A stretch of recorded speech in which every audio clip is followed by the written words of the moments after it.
This is the Ubermacht Niobe. It was just released in the bottom dollar bounties update. Being Ubermacht, it's based on the BMW, and specifically the i8, BMW's hybrid model. Unlike the real car that relies primarily on its electric motors, this relies mostly on an engine, meaning it sounds like a proper supercar.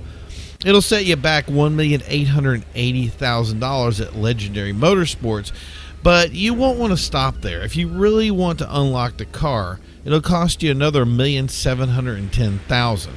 Meaning, to get this all set up in its basic format will be $3,590,000. That's not adding any other mods, and there's a good deal to make this car look pretty much however you like. GTA inflation is pretty steep. Could this win a car show?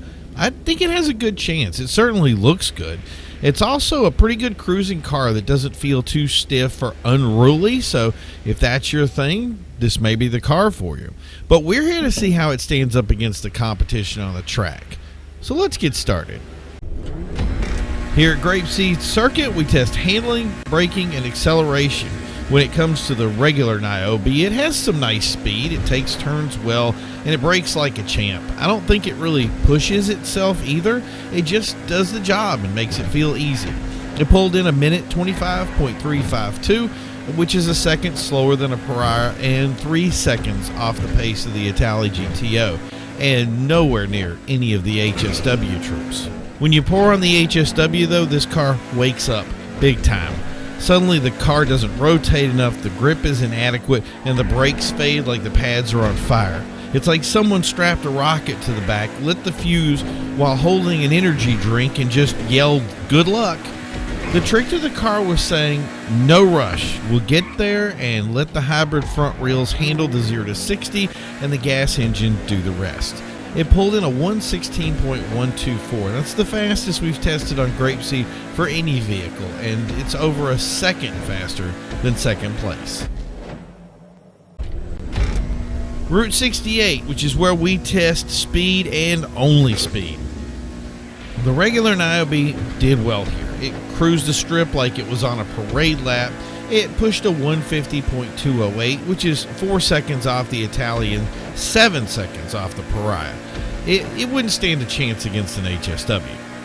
The HSW, on the other hand, well, you might want to grip the steering wheel just a little bit harder than you have in the past. A 128.172 puts it in first place of all the cars we've tested. It only took a little faith and some white knuckles, but it made the turns okay, and it thundered across the finish line, leaving a fire strip in its wake. This car is not to be underestimated. Next up is going down, where we're going to test some dirt, and here's where the Niobe had some issues. It struggled like most performance cars do.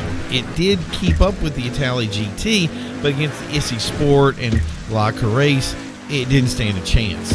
The 121.952 was 18 seconds off the pace. The HSW was sort of even less capable as it began to spin out, but the electric front wheels still kind of managed to keep it straight for the most part. The HSW fared better for time, but was completely out of its element, pulling in a 118.800, leaving it still 5 seconds under the mark. Here we head over to In the Grove, which is a street track where we test just HSW, and here's where the test against its HSW cousins was where I thought we're going to get a big spoiler. What really ruined it was it had to get on the brakes quite a bit, being a real street track, and keeping that back end from breaking loose was a struggle. Still, it fell short, coming in a second behind the king, the Hakuchou drag, that still reigns supreme in Tier 3 class. If it hadn't had those handling problems, though, it would have easily taken the top spot. So I honestly expected this to handle so much better than it did. If you've ever driven a hybrid setup like this, the handling is amazing when it comes to supercars.